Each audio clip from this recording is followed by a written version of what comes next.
I stopped college at that point. I stopped going to class. I stayed in my room. I was depressed and I didn't know honestly what to do about it. If I should tell anyone, what would I even say? Would anyone believe me?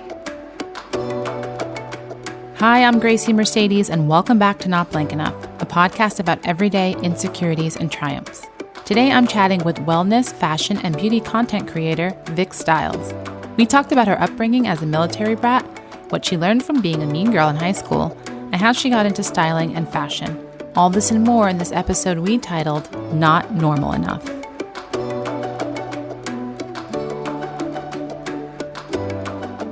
Well, hello, Vic, and welcome to Not Blank Enough. I'm so excited to talk to you. I'm so excited. You don't even know. I basically love to just talk to you about your upbringing. I don't really know that much about your upbringing, where you're from, and then we'll kind of touch on the theme of the show, and you can tell me about your blanks. Yeah, so I'm from everywhere. My dad was in the military. We moved like every 2 or 3 or 4 years. LA is the longest place I ever lived. I moved there when I was 24, and then I left when I was 33. Oh, wow. So the longest I've ever lived anywhere is LA, but I guess home would be DC. That's where most of my family lives. My grandparents live there, my aunts and uncles. And even though we moved, we would always like come back to DC. So you were a military brat? Is that what they call you? Yes, a military brat through and through. What does that even mean? Like, what is that like? So are there like military schools? No, you're just going to regular school every time you move? Yeah, well, when we lived in Europe, I went to an international school. So everyone who went to the school, their parents worked for the government, were diplomats or ambassadors or something like that. But other than that, the other schools I went to were either like regular public or private schools. But it basically is just a child of someone who's in the military, and it comes with like, for me, it's very normal because I grew up that way. But when I tell people that when I graduated high school, I'd been to 10 different schools, they're like, wait, what? And then I always lived on a military base. So like you always needed an ID to get in. Oh. My dad was in the Pentagon when 9/11 happened. And Wow. And we actually lived on a military base in DC at the time. When it happened, in order to go home, like there were snipers everywhere. We couldn't leave the base. Like lockdown was very heavy.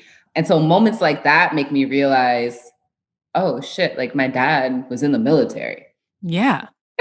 Yeah. That's like, well, badass, hardcore, all the things, but also like kind of crazy to have that upbringing, I would think. Yeah. But then again, like you said, it's all you know. So. But I used to envy people that I met who were like, oh, I lived in the same house since I was born, and I've had the same best friend since middle school. And, you know, now thanks to social media, I'm able to keep up with people. But before social media happened, it was like, when you move, you no longer have those friends because who's writing letters and sending them, Right. you know. What was school like when you keep changing schools like that? Like, how did you adapt to that each time? School was great. Like, I loved learning. I loved school. I was always the top of my class. And I won't say I was always popular, but for the most part, I think the first couple moves were really hard for me. And then as I got used to it, I became more charismatic, right? Because I got used to being the new girl and like introducing myself and even in a way, like reinventing myself, because each new place you go to, it's like these people don't know me. Right. Like change my style. I can change my hair up. So I always thought that was really fun. That's really a good point. You get to kind of reset each time. You know, it's funny. I'm not a military brat at all, but my mom did move a lot for whatever reason. She was a single mom for, until I was like 12. And so from like 2 to 12, we moved so much within Brooklyn. So I get that. Like I probably went to 10 schools before high school as well, but just within like Brooklyn and Manhattan, because we were constantly like moving. It wasn't until high school where we kind of settled and my mom got married and then I have new siblings and all this stuff. I think that's what makes me outgoing and like I can make friends anywhere. Like it's not hard to make friends for me. And it gives you, I feel like when you're older, all of these different like life experiences, they're good talking points, right? Like you have so much to talk about with so many different types of people because you interacted with so many different types of people growing up. Mm-hmm. And in that time for you, was there a blank? And if so, what was it? So at first in life, like I'll say elementary until like the beginning of high school, I wasn't white enough. Mm-hmm. being my dad being in the military, and he was a pretty high rank, like almost always one of the only Black officers. And as such, I was always one of maybe like 3 or 4 Black kids in class, especially like gifted or AP classes. There was no like natural hair, any fucking thing. Right. And I've never had a relaxer. It was always just big and bushy. And like, I remember crying because I wanted this silky straight, like white girl hair. And I didn't think it really bothered me until middle school when boys became a thing. Yeah. And all of the boys wanted the white girls, even the Black kids, even Black guys I went to school with, like they were all interested in white girls. And I thought it was the color of my skin, my hair texture. And I wanted to be that badly. Yeah. I mean, it's such a common thread and I've spoke to quite a few Black women in season 1, and almost every one of them have that feeling and that thought. I myself had that where, I mean, my mom did straighten my hair because, the Dominicans hair salon every week and a relaxer every, whatever. So I didn't even know what my hair was until I was 35. I remember when I first moved to LA, girl, when I first moved to Los Angeles as an actor, and I'm going to these auditions and I'm seeing all these mixed girls who I first assumed were Dominican and Puerto Rican and find out they're biracial. And I was like, oh my God, their hair is amazing. Like, I wish my hair could do that, not knowing that my hair could do that if I would stop straightening it. And so it wasn't until I was 35 that I went natural. And that process, takes like a year before your hair actually like curls. Once you chop it off. I kept thinking like, that is so crazy that when I first moved here, I had a girlfriend who was half Black and half white, a friend of mine, Allie, and I was like so envious of her hair. And I'm like, oh, I have that same hair, and had no idea. Like, did you big chop or did you just like transition? I big chopped, but I left a little of the damaged hair because I just wanted it long enough so I could pull it into a bun. It was like the tiniest little baby bun. And then like 3 months later, I think I went and then chopped that off. You know what I mean? So I did it in like 2 stages so that I can actually put my hair back, because curly or straight, I hate my hair in my face. So I'm constantly like putting it up. So I just wanted that option. But yeah. It's crazy to me to think that kids nowadays won't really go through that. And I think that's really beautiful because there's so many like examples of Black women in media now that they can find someone to relate to. I feel like for us, like it was like Brandy, like I was watching Moesha and that was like it, right? Like who else was I watching? Tia and Tamara. Yeah. Tia and Tamara were big for me. They were my age exactly. So I was like obsessed with them because I was like, oh my God. And their hair, and I wanted a twin and all the whole thing. But yeah, I feel like besides them, I was watching, I think, a lot of reruns of people older than me, like Janet Jackson on like Different Strokes and the Cosby Show. And they all had straight hair. Like everyone had their hair straightened. So to me, that was all I saw. Yeah. Oh, you know who else? Saved by the Bell. I remember seeing the Black girl in Saved by the Bell. Yes. The original Saved by the Bell. I don't remember. Lark Voiles or something is her last name. And she had curly hair. And I'm going to look her up. I don't remember anyone. Yeah. I just remember Zach. Yeah, exactly. She was the one Black girl. She had curly hair. And I remember thinking like, oh, okay. She looks more like me, still not the same, but more like me. But now with the internet, you're right. And influencers and all these things, YouTubers, little girls can see so many people who look like them, which is really a beautiful thing. Yeah, I'm here for it. So you were a military brat. Were you still doing that for high school or once you got to high school, it settled down? So once I got to high school, we moved back to DC and I went to 3 different high schools, like within DC, Maryland, and Virginia. But DC is Chocolate City. So Black people everywhere. Once I got to high school, I was highly coveted. I went to middle school in Ohio, no Black people, high school in DC, light skin, curly hair. It was like polar opposite attention. And I got a big head because I'm fine now. Like everyone wants to date me. Everyone thinks I'm pretty. Oh my God. I love it. And so then I feel like I wasn't nice enough. I let it get to my head. I definitely turned into a bully. Like I was saying and doing. Yeah. What? I cannot imagine you. Okay. We need to because first of all, you're the first person to ever say not nice enough, which is so beautiful and honest and bold, but also like knowing who you are, I'm shocked by this. So I need to hear all this.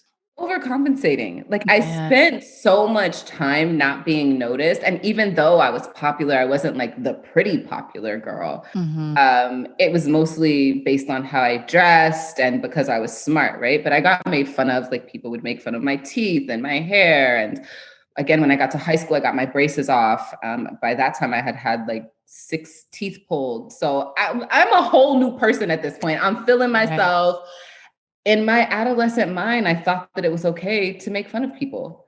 And I don't mean just like make fun of people. I mean, like there was this one boy in 9th grade, and me and my friends taped deodorant and toothpaste to his locker with like a note, like you need to use, like literally evil, like evil mean. That is some mean girl status for sure. Yeah. And I think that changed in college. Like once I got my heart broken for the first time, I was like, oh, wait. Yeah. Now back to reality, sis. Like, So when you were being mean girl Vic in high school, right? Is it fun for you? Are you doing it because of peer pressure? Do you feel guilty after? Do you feel bad at all? Like what's going through your head at that time? okay, I wasn't pressured because I was the ringleader, which is like extra fucked up. But I was doing it for social clout, right? Like I was doing it so that the popular kids would like me. They weren't necessarily pressuring me, but I knew that like doing these things would garner their attention. Right. And I did feel bad. The guy with the toothpaste and deodorant, he actually wrote a list of people that he wanted to kill in school. And I was like number 2 or 3. Wow. And he got expelled. And maybe a month later, someone I was friends with 3-wayed him. And he was like, I just want to talk. Mind you, we're like 15 or 16. And he was like, I just want to talk to you about the way that you ruined my life, basically. And I'm 16. I absorbed and took in everything he said. I started crying. Like I didn't know. He expressed to me that he was homeless and like basically I know. Yeah. Wow. Changed my perspective on everything. So I did regret it and I was empathetic. And I think that as I grew and I sort of maneuvered through high school, my perspective on things did change, but I was still rowdy. Like I was fighting. I just was rowdy. Yeah. That's crazy to hear. I got chills when I heard that because especially now, I don't think it was happening probably back then as much because it seems more recent, but the bullying and the shooters and the this and that and the other. So that's such a scary thing to hear. Yeah, it was. And again, like you said, at the time that wasn't it was if it was happening, we weren't as bombarded with it. In like this was 2001. So I was just mean. I was mean as fuck. And then what made you turn around? What happened? Senior year, I had this boyfriend and he was my first boyfriend, first kiss, first everything. And we had plans to get married because that's what you do when you're 17. And he cheated on me a lot. But like it was like 15 to 20 different Jesus. people. Okay. Yeah. Every time I found out about it, it was just like another blow to my self-esteem, another reality check that like your shit does stink. Like things can happen to you. You're not all that. And I think that really humbled me in a sense. And growth, honestly. I think just like growing up and not being an immature, spoiled brat helped. Yeah. No, I mean, we are little assholes when we're kids. It's a good thing. Like some people don't ever change. Some people stay that asshole and become adult assholes. So it's a good thing that you flipped it around. So you got your heart broken. And so you're now thinking like, this sucks. It doesn't feel good to be treated this way. So I'm not going to treat people this way anymore. Right. Exactly. And I also think that I have a best friend who is gorgeous, has always been gorgeous her whole entire life, doesn't know what it's like to be ugly, right? But I grew, and I wasn't ugly as a kid, but again, I was made fun of. So I thought that I was ugly. And then, after that, I thought that I was pretty. But I think that growing up, not being coveted for my looks and really having to rely on personality and style and my wits, I think that molded me into the person that I am today. Like being cute for those 4 years was like, oh, that's great. But like at the core of this person, I'm still witty and well-dressed and nice with a good personality. Yep. Amen. I feel the same way. I was not cute. I was not cute. I didn't figure my shit out and probably until late college, like 21-ish was when I was like, oh, I know how to do my hair now and my makeup and blah, blah, blah. And I can put on a cute outfit. I think before then I was always into fashion. I think fashion in the 90s and early 2000s was pretty hideous. So looking back at those outfits, I'm like, ooh, what was I thinking? But back then they were the shit. But as a kid, I was like super skinny. I had a giant gap in my teeth. My hair was a disaster. So I get it. Like and I got made fun of because of my teeth and it's so funny to say I got made fun of because I was too skinny, but that happens. I was like taller than everyone because we're like about the same height. I've been 5'7" since I was 12. Yeah, I'm 5'8" and I've been 5'8" forever. And it was a problem. Like people were like, you jolly green giant. Yeah. Like, that's what it was. They call me Gumby. Do you remember the character Gumby? No. Kids are evil. Yo, kids used to call me ET because my fingers are long. Like kids are really evil. We're all terrible. Okay. So then did you say you went to college? Yes. Yeah, I did go to college. Where did you go to college and what was that like? So my freshman year, I went to FAMU, which is the largest HBCU in America. My freshman year was great, I guess. I knew I wanted to go to an HBCU. I knew I wanted to go to a Black college. Black people, Black culture have always been important to me. And my dad was really adamant about me just absorbing Blackness. What is your dad and what is your mom? Okay, so my biological father is Dominican, but whenever I say dad, I'm talking about my stepdad.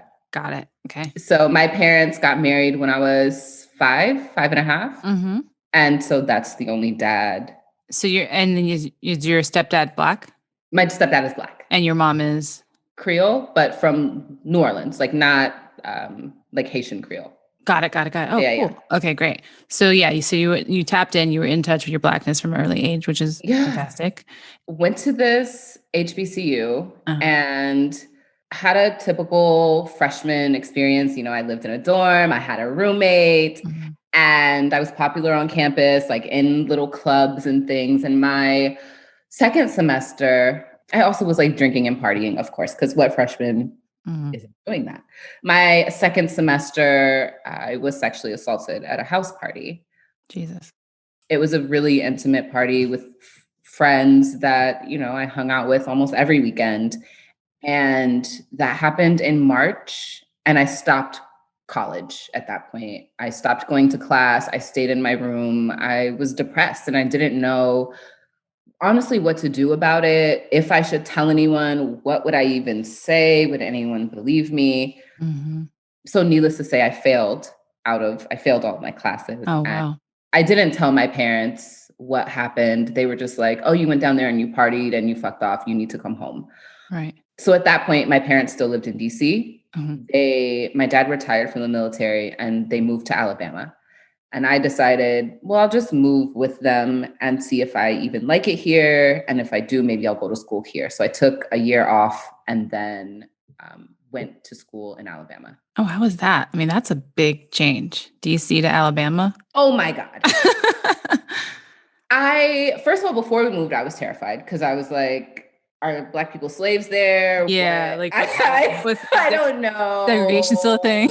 Right, like what's happening. We also have no family there whatsoever, like no roots or ties to the state at all. My dad just got a job still like with the military there. I felt so stifled living in a place where Black people were not free thinking. They weren't creative. They weren't progressive. Again, coming from DC, Prince George's County is like the largest, richest, predominantly Black county in America. So I'm used to Black people being affluent, having jobs, being entrepreneurs. And I went to a place where that wasn't the case. Not only for Black people, but the South is the Bible Belt, right? Alabama's the Bible Belt. So everyone is very conservative in their thinking, their views, the way they dress, the way they behave. And I was a complete radical. Like, yeah. And that seems it's hard enough to deal with the sexual assault and dropping out of school, having to drop out of school. But now you're uprooting your whole life to go to Alabama, which is so different from what you are used to. Like, what are you going through? How are you feeling? What's your blank there? I wasn't happy enough. Mm, I was depressed. yeah. It's one thing to move around as a kid.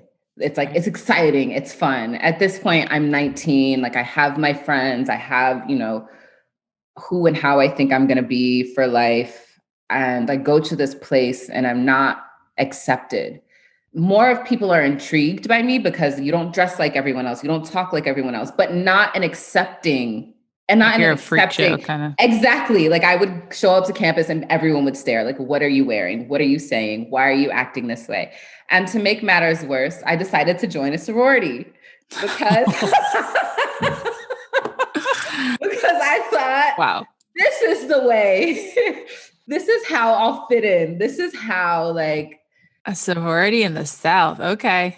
so I joined the sorority, and I think that just exasperated everything I was already feeling, right? Because now it was like the era of Facebook. There still was no Instagram. So everything that we did was broadcast on the internet in ways that hadn't been done before. So I'm partying and drinking and smoking weed because I've been smoking weed since I was 15. And now there's pictures on the internet. And now there's emergency sorority meetings called because Victoria is smoking weed on the internet. No way. Are you not allowed to smoke weed if you're in a sorority? Absolutely not. What school did you go to, by the way? Where's the sorority happening? It's in Birmingham, UAB, University of Alabama at Birmingham. Yeah. And I'm a member of Alpha Kappa Alpha sorority, but that's not allowed, right? I had pink hair. They were like, you need to dye your hair black. Can you come to sorority meetings with long sleeves on because you have tattoos and we need to cover them? And again, what? Yeah. Wait, is this typical? Because I know nothing about, I went to NYU, which is like the antithesis of any college experience.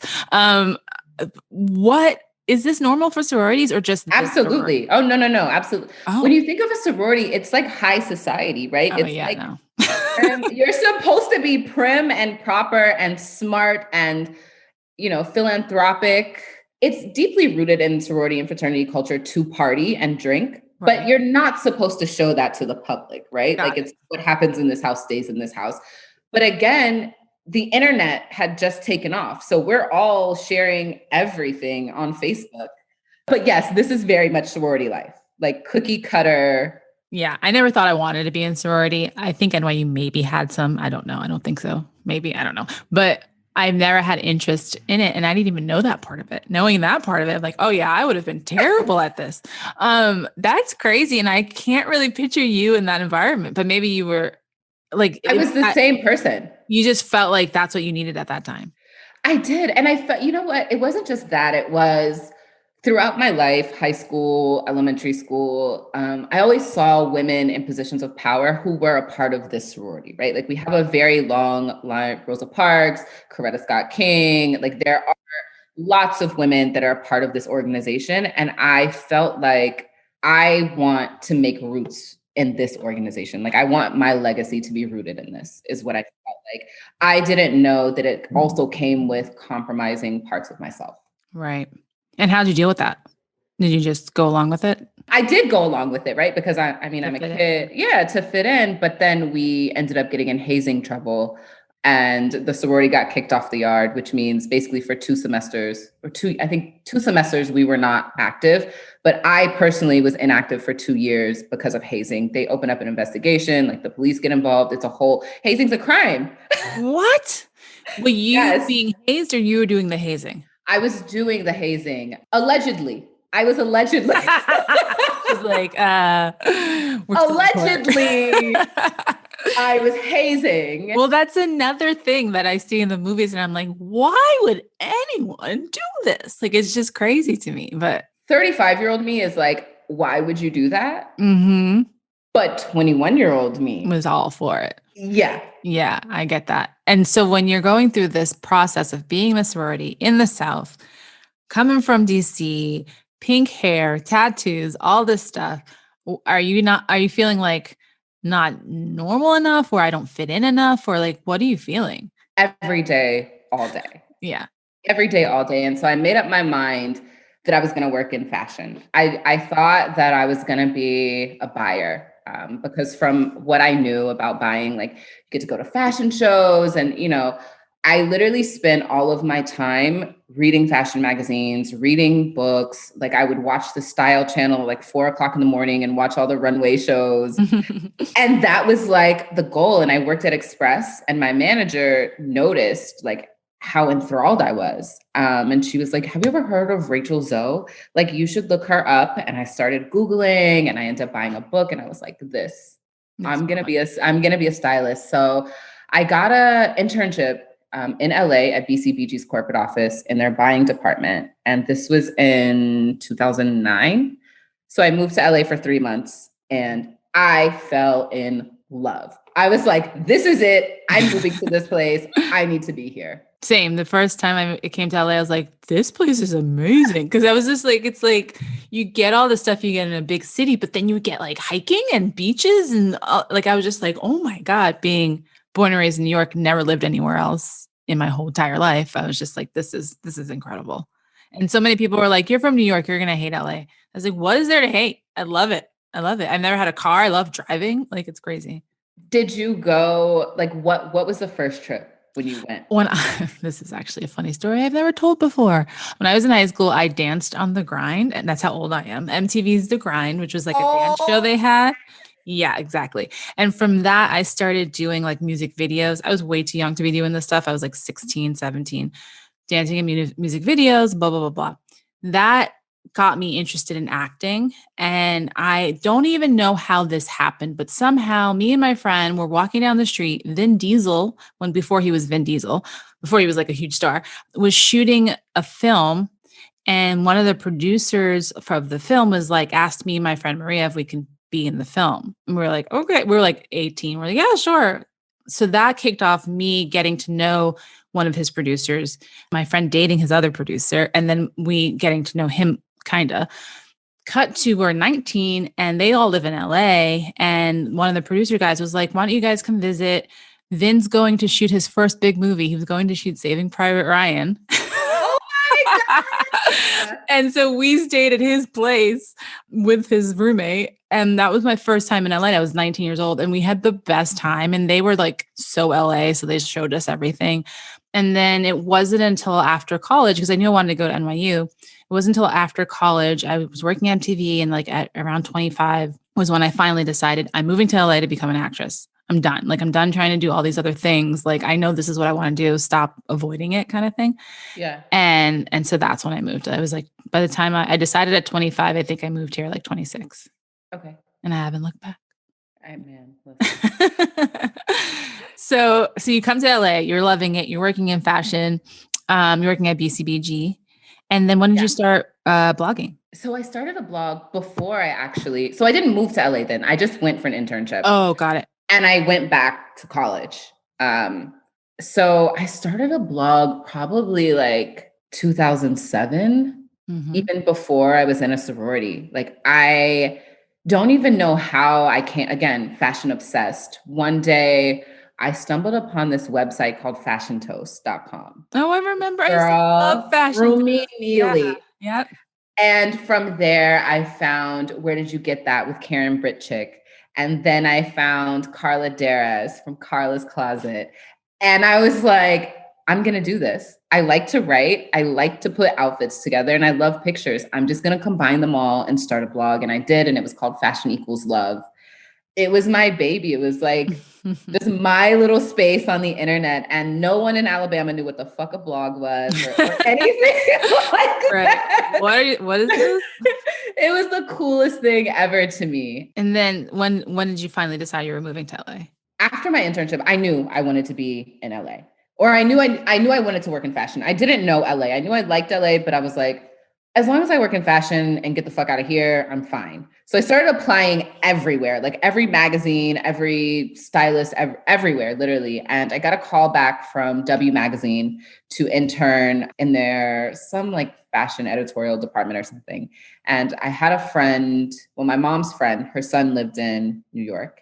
And I was like, well, I'll just move there and I'll live with him for a little while. But this was just an internship. Like my parents were like, oh, you're going to go for 4 months and then you're going to come back.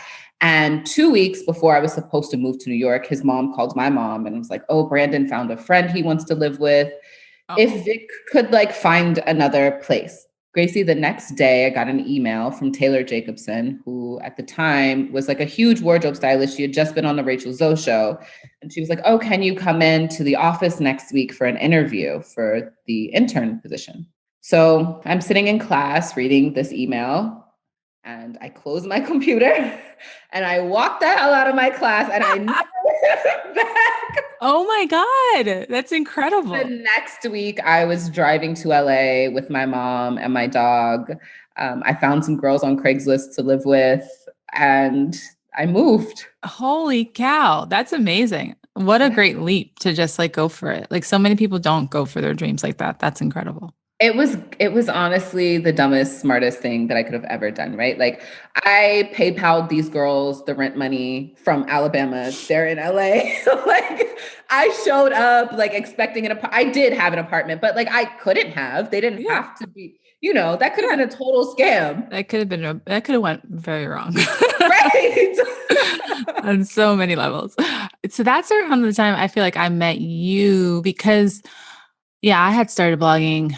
I kind of fell into it from style hosting stuff because of people like Rumi. And I remember really loved Jerry's Because I'm Addicted. It was like one of my favorites. Okay, yes. Because she was one of the only people I didn't really understand the whole outfit of the day thing. I was just like, wait, people are taking photos of themselves. And I thought it was so bizarre. And she was one of the few people not doing that. She was just doing like fashion inspiration and things like that. Yeah. So I was like, oh, I can do this. But it wasn't until I started doing the outfits of the days that I started like making money and people started reaching out to me and I started getting like actual following. So I was like, oh, I guess there is something to this. Yeah. And then, I feel like we met at an event somewhere. Yeah. So LA, I don't remember. It was in LA because I also once I moved to LA, it opened up my world to all of these other bloggers that were, and there was no influencer yet. It was like everyone was a blogger. So I found you and I found Tay and I found Nikia. And I hadn't really seen Black women doing this on the scale that you guys were. We kind of were the only ones. Yeah, no, at that time, you were. And like you guys were going to Fashion Week. And I looked up to you guys so much because I was just like, wow, they're so confident and self-assured and they're like doing it and working. Like, this is awesome. So you had an event at Aldo. Oh my God, I remember that. That was you had an event. Had your pink hair. And I came to meet you because I was a fan. Like I was like fangirling. Yes, I totally remember that. That's so funny. For some reason, I feel like I met you before that, but I didn't. I remember that being the first time. I still remember what you were wearing because I remember being like, oh my God, she's so cute. And then you said your dad was Dominican and I was like, oh my God, because there's like barely any Dominicans. Yeah, we talked about that. We talked about that. Yes. It's so funny because I've heard that a couple of times from, I had Christiana Hooks on here, who's more of a producer, but she had a blog for a little while. Yeah. And she said the same thing, that she was like, you and Tay were the only ones I ever saw. And it's funny because I very much felt that, which is, I think, a big reason why I didn't like it a lot of the times, like, especially at events. I was like, I am the one, like, I am the one Black girl here. I am the one Latina here. Or, and so a lot of times I kind of felt like high schoolish, like I'm not in the right clique, Yeah. And then later on, I started to actually make friends out of some of these girls and realized who like I could be friends with and who I didn't need to be friends with, kind of thing. And then that evolved. And now it's such a different beast and I'm not really in it the way I was, but now it's just like, whoo. And you saying that you looked up to us is so beautiful because you are fucking killing it. And I love seeing that because I know you've been working on this for a little bit and you've done it in such a unique, original way, which is so respectful. Because another pet peeve of mine, another reason why I kind of moved away from that world was I started getting so sick. It was really Instagram did it. Instagram kind of ruined blogging for Same. me Same. because then everyone was like posting the same shit. Everyone was posting the same thing. We had to post 5 times a day at one point. I was told like you have to post like I'm like 5 times a day. I mean, this is before stories and reels and But still, yeah. but yeah, we were posting to our feed 5 times a day. Like that is Yeah. just crazy to me. So yeah, it's really cool to see someone like you who kind of have made your own path, done your own thing, have such an original point of view, and are killing it now. So can you tell me about that and how that happened? Thank you. Yeah. Yeah. I think, I mean, when we started doing this wasn't a thing. So Mm-mm. it's kind of even hard to talk about, right? When people are like, well, how do you get followers? And how do you, I'm like, I don't know. I just started doing this before this was even Yeah. a thing. And I just tried to remain authentic to who I am. But like you, like, I'm over it. I've given this industry 10 years of my life, and Mhm. the way that it's changed and snowballed and transformed, I'm not sure that I like it anymore. Yeah. It used to be a place of like really cool, quirky people just sharing who they are. Mhm. And now it feels like a free for all. Like, I Yeah. want to get famous. I want to get famous. What do I got to do today? Right. And I think, like most things, when money becomes a factor, it can ruin it. And I Yeah. think so many of us OG bloggers, which I like to call us, there was no money to be made. So we didn't get into it for money. We all got into it for our own unique reasons. And then money came, which was awesome. I mean, in the 8 years I did it, there was a solid 5 years that I was making money that I could not even believe I was making. Like I felt guilty about making the money I was making because I was like, how am I making this money for posting a fucking Instagram post? Like it just seemed so crazy to me. But then at a certain point, I was like, okay, do I want to be an actor and writer, director and do these things that I came to LA to do? Or do I want to just make a lot of money or do I want to just be famous? And I think that is where there's a crossroads and you always Yeah. get to that crossroad and you have to decide, fuck it, I'm going to do this, whether it makes me the money or not versus I'm going to stay on this path and make all the money I can. I think both points are valid, both paths are great, and it's really up to you. Yeah. It would be great if they like could align though, right? Yeah, Like if yeah. They will. If you take yes. the path that's less taken, you will get that money. It might take longer, but you will get that money. Yeah, I think that's where I am right now in life, is just realizing that it's a slow and steady race, but it's so worth it. Like I see, kids basically getting millions of followers overnight, 500,000 followers No. overnight. But no one remembers, right? Like Mhm. no one knows if you did this little dance or like this dance, or because there's 9 million of them, even though you Mhm. have set amount of followers. I think for me now, I'm realizing that the groundwork that I've laid, like the work that I put in, the relationships that I've cultivated, they're strong and they're going to withstand any trend that comes, and my pockets will always be full. Yeah. But it took a while to get there because it was like, why am I not at 100K? I've been doing this for 10 years. Why am I not? Why don't I have this following? But then I had to sit back and realize, like, yo, my bills are paid, like overpaid. Like I'm good. Yeah. I still think it is way harder for influencers of color to get the following that, an all-American white girl can get in like Absolutely. 6 months. I think so too. Yeah. So it's definitely harder for us for sure. I just feel like when you're being real, it's a lot harder because we could just like Hmm. go get. Girl, I lost so many followers since I started posting about what's going on in the world. Like, it's incredible. And I'm like, good, bye. I don't need you here. But it's just like things like that. I'm like, I'm not going to be one of those people who just pretends the world is rosy and ignores it and doesn't write it. And I get, what, at the same time, I respect someone's choice to make their feed just good news, let's say. But Yeah, I think as a woman of color, I don't have that luxury. Like, I can't not talk about this shit. So, right. Because we see it every day. Like we're bombarded yeah. with these issues daily. We don't, like you said, we don't have the luxury to turn it off. Women, white people have the luxury. Like I don't have to hear about this blackness if I don't want to. I could just unfollow. But unfortunately, every time we step out of the house, All right. we have to face the fact that we're women of color. Yeah.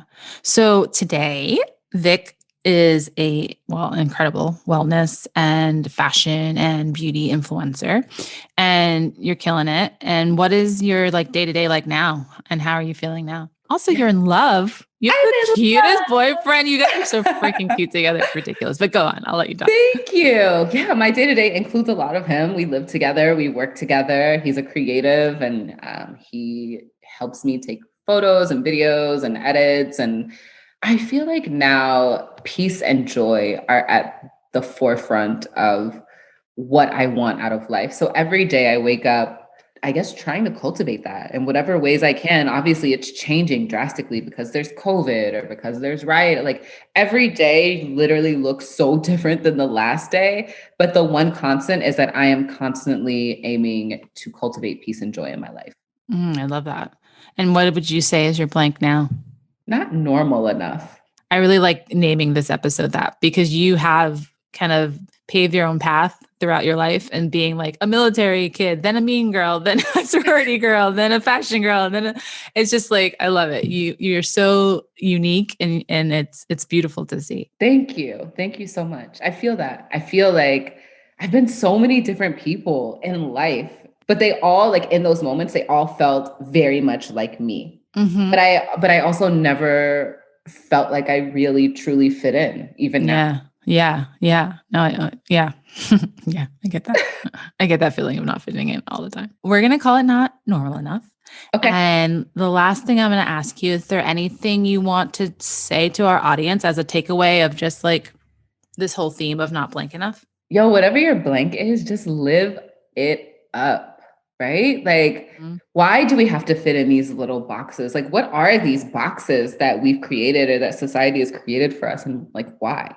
What happens if you just step out a little bit? Ooh, I love that. And it totally goes with your blank too. It's true. That's what I've learned from these interviews. It's just like everyone's blank is what is their superpower. It's what makes them amazing. Like it sounds like a negative thing, which is why we keep it, the way it is, like not this enough, not that's not enough. But really at the end of the day, it's their superpower. Yeah, I think so. Yeah. And where can everyone find you? At the Vic Styles, everywhere. Twitter, Instagram, TikTok. Are you on email. TikTok? No. Thank you for listening to Not Blank Enough with me, Grasie Mercedes. You can find out more about today's guest in the show notes. Please subscribe to Not Blank Enough wherever you get your podcast, and follow us on Instagram at Not Blank Enough Pod. Also, if you like what you hear, please consider a rate and review. Our show today was executive produced by Grasie Mercedes and Dave Hill, and produced by Douglas Sarine and Colleen Beasley. Not Blank Enough is a Gumption Pictures production.